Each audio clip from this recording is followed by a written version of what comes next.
Capsule rétractile, je te montre comment est-ce qu'on fait pour soigner l'épaule quand elle est toute raide, que tout est bloqué, avec 2 exercices simples, voilà, qu'il faut faire à la maison.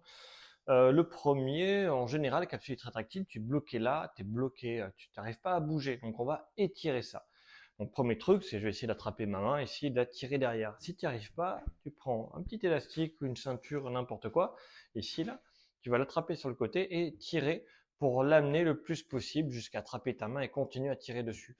Voilà, dis-toi qu'en dessous de 45 secondes, ça sert à rien. Il faut faire plus de 45 secondes. Je conseille entre 3 et 5 minutes. C'est un étirement qui doit faire mal, que tu dois maintenir longtemps. Comment je sais que c'est un effet positif? C'est que petit à petit, je vais de plus en plus loin pour la même douleur. Ou alors, si je maintiens une position, ma douleur va diminuer. Donc voilà, soit maintien en position, douleur diminue, soit j'ai toujours aussi mal, mais j'ai de plus en plus loin. Ce sont les deux facteurs qui te disent que ce que tu fais, c'est bien. Une variante de ça, pour si vraiment tu as une toute petite gêne que tu veux vraiment aller très loin, hop, tu prends ici, tu passes là, tac, et là tu vas tirer pour que ta main se lève. Tu vois, hop, voilà. Donc là, tu vois, je tire ici, là, et je vais bouger ma main pour qu'elle monte dans mon dos le plus haut possible. Ça va tirer plus fort. Voilà. Ou alors tu fais une clé de bras, tu vas faire du jiu-jitsu, ça marche très bien, l'aïkido aussi, voilà, du grappling, on va te faire des clés de bras, des kimura, ça va très bien marcher.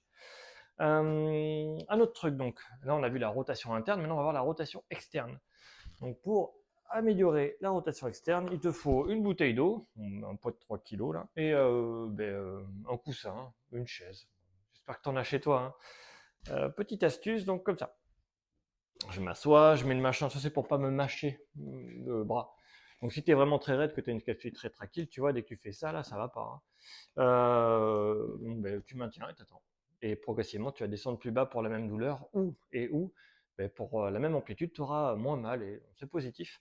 Pour ceux qui sont vraiment plutôt forts, il faut écarter sur le côté, il faut essayer d'amener le poids par là-bas, et tu vas tourner mon corps là, pour vraiment que ça tire un maximum. Évidemment, je peux même me pencher ici, si je me penche comme ça, pour que ça étire, c'est comme si en fait je le faisais avec le bras en l'air, ce qui augmente la difficulté. Il faut être capable de récupérer une souplesse totale, même là, tu vois, même ici. Ça, tu peux faire ça là, celui-là là, en maintien ici là, comme ça, je te le montre. Hop, ça c'est vraiment quand tu as une bonne souplesse, quoi, où tu peux le faire sans un appui. Mais tu verras qu'au début, tu auras besoin d'un contre-appui pour t'aider à y aller. C'est une petite astuce. Dernier conseil, si tu as une algoneurodystrophie et que tu es en phase froide, c'est la même chose, faut faire ça. C'est le même truc. Ça va t'aider. La rééducation, c'est exactement la même. Capsule rétractile, algoneurodystrophie phase froide. Il y a aussi d'autres exercices qu'il faudrait faire, c'est-à-dire des exercices en vibration d'épaule et tout simplement de la mobilisation.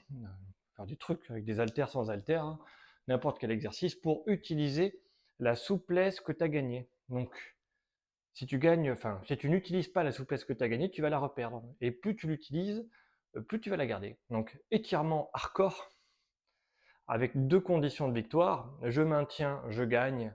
Je maintiens, j'ai moins mal. Et où je maintiens la douleur et je vais plus loin. Plus de 45 secondes, sinon ça n'a pas d'effet.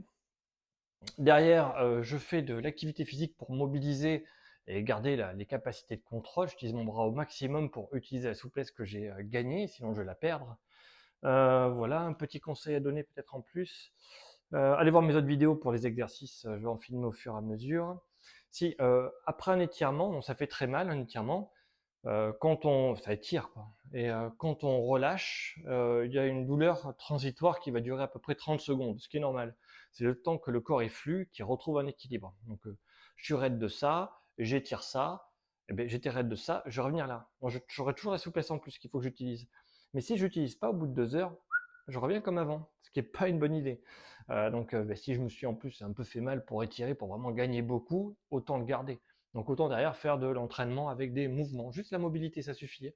Essayer de faire des mouvements simples au début, hein, puis après avec du poids, et dans toutes leurs différentes amplitudes. J'en montre plein normalement sur la chaîne. Faut scroller un petit peu pour trouver. Un autre truc, une autre astuce, oui, dors pas sur ton épaule, dors sur l'autre côté. C'est vrai que ça c'est important ça.